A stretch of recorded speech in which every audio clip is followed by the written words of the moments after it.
여러분 안녕하세요. 대소변 가리기 훈련 2탄, 이 훈련을 통해 아기는 무엇을 배우나에 대해 함께 생각해 보도록 하겠습니다. 대소변 가리기 훈련, 이 훈련을 통해서 아기는 무엇을 배울까요? 이러한 의문은 훈련의 목적과 연결이 되어 있습니다.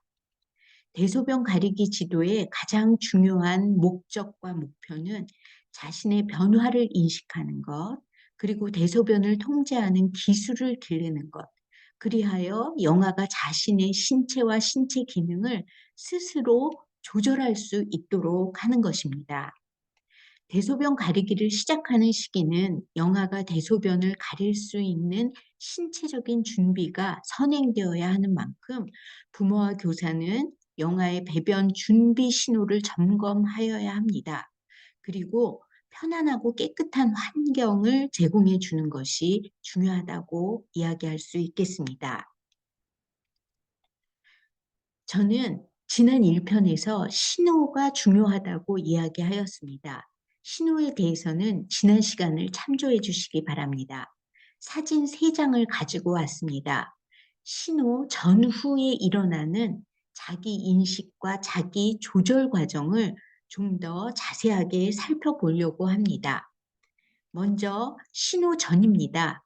성민이는 놀이를 하다가 상자 안으로 머리를 들이밉니다. 그리고 냄새를 킁킁 맡습니다. 무슨 냄새냐고요? 배변 냄새죠. 성민이는 아직 배변 냄새가 나기 전에 자기의 신체 변화를 인식하지 못한 것입니다. 양육자는 냄새로 배변을 확인하면서 언어적인 반응을 보입니다. 쉬어 쌌나 보자. 누구 응아 냄새야? 더러워진 기저귀를 갈아주면서 아이고 응아 많이 쌌네. 어이 시원하다. 이것이 배변을 확인하면서 양육자가 언어적인 반응을 보이는 것입니다. 이러한 반응은 영아가 자신의 신체 변화를 생각해 보도록 하는 그런 계기로 작용을 합니다. 신호가 나타난 그때, 바로 그때 자기 인식과 자기 표현의 방법은 어떻게 변할까요? 이후의 영아는 자신의 신체 변화를 예측할 수 있게 됩니다. 영아는 예측한 신체 변화를 다양한 신체적인 신호를 통해 성인에게 표시를 합니다. 성민이는 배변의 신호를 이렇게 쪼그리고 앉는 것, 어딘가 가서 쪼그리고 앉는 것으로 표시하였습니다. 양육자는 영아가 배변의 표시를 나타내면 모든 활동을 멈추어야 합니다.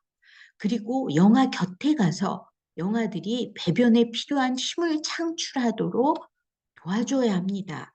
중요한 것은 다음에 응하고 싶으면 말해줘와 같은 언어로 배변으로 인한 신체 변화를 인식하고 예측하고 표시할 수 있도록 격려해야 합니다.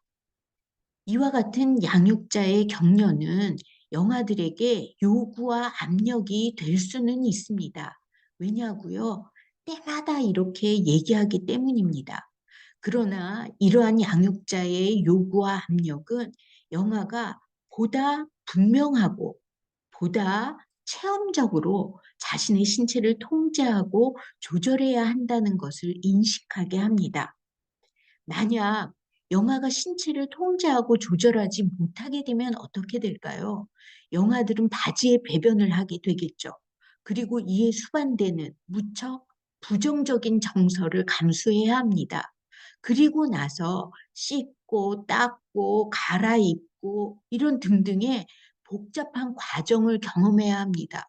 그리고 엄마의 찡그린 얼굴, 그 다음에 엄마의 세탁기에 다양하게 이런 걸 빠는 모습, 이런 것들을 경험하게 되는 것이죠.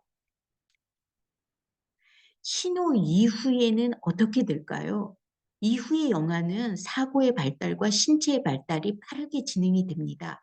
이러한 발달적인 변화는 자신의 신체적인 변화를 인식하는 시점과 배변 행동을 하는 순간과의 시간적인 간격을 점차 길게 늘려갑니다. 인식하는 시점과 행동하는 요 시점 간의 간격을 늘리는 것이죠. 이것은 배변의 신호가 조금 익숙해지고 인식과 행동 간의 간격을 조절할 수 있는 능력이 조금 생겨난 것이기 때문에 이렇게 행동할 수가 있는 것입니다.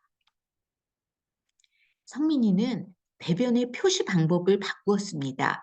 신호가 오면 곧바로 쪼그리고 앉는 방법에서 좁은 공간으로 들어가 배변 행동을 하는 방법으로 바꾼 것이죠. 이 과정을 살펴보면 신체의 변화를 인식한 후에 좁은 공간으로 들어가서 좁은 공간을 찾아서 들어가서 쪼그리고 앉기까지, 쪼그리고 앉기까지 요 시간적인 간격이 조금 길어진 것을 확인할 수 있습니다. 배변 행동을 참고 조절할 수 있게 된 것입니다. 여기까지 왔다면 성민이는 곧 변기에 앉아서 변을 볼 수 있게 됩니다. 오늘 영아의 배변 신호 전후에 나타나는 자기 인식과 자기 조절의 과정을 알아보았습니다. 배변 신호는 배변을 봄과 동시에 나타나기도 하고 점차 배변을 하기 전에 나타나는 것으로 좀 변화되어졌습니다. 신체적인 신호는 영아가 신체의 미묘한 변화를 인식함에 따라서 이루어집니다. 영아는 신체의 특성에 따라서 자신만의 적합하고 고유한 방법으로 표시를 하게 되는 것인데요. 이 과정에서 만약에 신체적 신호가 비슷한 시간에 나타난다면 또 비슷한 반복으로 반복된다면 이때를 좀 주목하시기 바랍니다. 또 사용하였던 표시 방법이 다른 것으로 변화되는 경우에도 주의를 하셔야 합니다. 이때가 매우 중요한 교육적 기회이기 때문입니다. 신체적 신호가 비슷한 시간에 비슷한 방법으로 반복적으로 일어나는 경우 영아가 의식적으로 더 많이 자신의 신체와 변화에 대해서 인식하도록 도와주는 것이 필요합니다. 아이고, 씨앗 쌌어. 이렇게 말이죠. 응아 했네. 시원해. 이렇게 말이죠. 그리고 영아가 사용했던 표시 방법을 다른 것으로 변화하는 경우에 이 신호와 행동 사이를 어느 정도 조절할 수 있는 이 조절력이 생긴 것이기 때문에요. 요 간격, 요 조절력이 생긴 요 시기를 빠르게 포착하여서 화장실로 데리고 가거나 변기 사용을 시도해 볼 수가 있습니다. 변기 사용을 시도할 수 없을지라도 변기 옆에 가가지고 응아 응아 이렇게 한다거나 변기를 잡고 한다거나 이렇게 변기와 친숙해질 수 있도록 도와줄 수가 있겠습니다. 오늘은 배변 훈련의 목적인 자기 인식과 자기 조절 방법에 대해 살펴보았습니다. 다음 시간에는 배변 훈련의 준비도란 무엇인지 살펴보고 양육자가 구체적으로 어떻게 해야 하는지 원령에 따른 지도 방법을 구체적으로 이야기해 보도록 하겠습니다.